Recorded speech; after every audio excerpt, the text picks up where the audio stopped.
Scott Jennings, and here's my latest comment. Here's a quote for you. Experience should teach us to be most on our guard to protect liberty when the government's purposes are beneficent.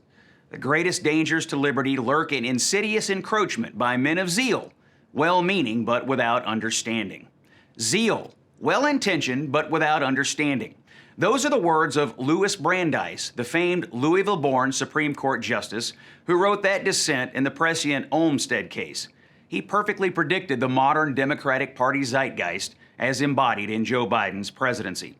The latest well-intentioned incursion on our liberties came a few days ago when President Biden accused Facebook of mass murder. He looked directly into a camera and said the social media giant and frequent Democratic Party ally was killing people because of vaccine misinformation circulating on the platform. His statement, which was recanted a few days later because it was utterly ridiculous, was part of a White House effort to build support for government-induced censorship. Biden, understandably upset about missing his COVID vaccination goals, found a scapegoat and devised a plan to slaughter it. The plan was laid out by Biden's spokesperson, who blithely suggested banning people from all social media if their posts were deemed to be misinformation. She made perfectly clear who'd be making the determinations, as she confirmed that the White House was flagging or raising posts that Biden's team found to be problematic. The White House, a political outfit run by a politician and his partisan political operatives, wants to decide what constitutes misinformation and then banish from the public square anyone who runs afoul of their Ministry of Truth. This is supposedly in the name of increasing vaccination rates. But let's be honest, liberals have long desired the power to squash conservative speech. From calls to bar Donald Trump from Twitter early in his presidency, to Amazon recently banning a best-selling book by prominent conservative thinker Ryan Anderson, the left's impulse to simply disappear conservatives is real, and it's scary. But liberals aren't thinking through the consequences of acting on their authoritarian impulses. How would they feel if President Donald Trump, or any other GOP president for that matter, pressured social media companies to eliminate speech that he found troublesome in the name of banishing disinformation? And besides, what is dis or misinformation anyway? Does anyone honestly think Biden's team can be trusted to define it? Biden himself is prone to hyperbolic, nutty utterances that could reasonably be labeled as misinformation.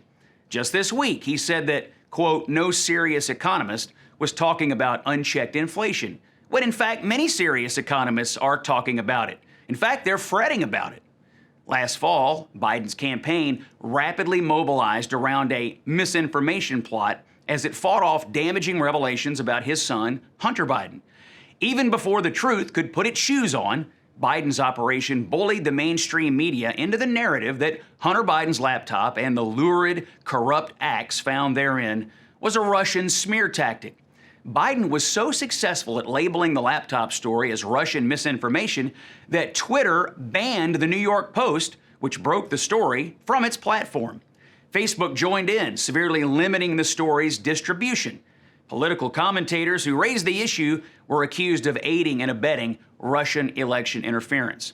It was a tour de force, all in the name of stamping out mis- or disinformation. Today, Hunter Biden is under federal investigation. Sure looks like the laptop and its contents are real to me. Hunter's laptop is in possession of the FBI, and thanks to Hunter's budding career as a painter selling his works for $500,000 each, it seems that Republicans were right to raise questions about Biden family corruption. But when these issues were first raised, the Biden outfit thought nothing of tossing around the words misinformation and disinformation to achieve their political objectives and to bully the media and tech industry into squashing any talk of it. Now that they are in the White House, Biden and his team's power to abuse these words has a much farther and destructive reach. We certainly do not want partisan political actors of either party censoring citizens from inside the White House. Imagine this power in the hands of a Nixon, a Clinton, a Trump, and now a Biden. I do not doubt that Biden is well-intentioned as he seeks higher vaccination rates. His zeal for ending the pandemic is not in question, as reflected in his job approval on handling COVID. But as Brandeis warned us, times like this demand vigilance from those who cherish our freedoms. Yesterday's misinformation could be tomorrow's truth. This time last year, social platforms were banning posts speculating that COVID could have escaped from a lab in Wuhan because Trump had speculated as much, and such talk was deemed racist. Today, evidence mounts that the lab leak theory is more than plausible. I'm a conservative. I studied the data and came to an easy decision, procuring vaccines for myself and my family at the earliest possible date allowed for our category. Quite obviously, to me, the vaccines work. But that's my decision. Everyone has to make up their own mind. And for Biden to expect 100% of Americans to conform to anything means that he completely misunderstands the average Joe that he pretends to be on television. Here's the truth. Some people will never take the COVID vaccine, or any vaccine for that matter. Some people will never wear a seatbelt, cast a vote, or mow their yard in a timely fashion, no matter how much browbeating they get from society or their neighbors.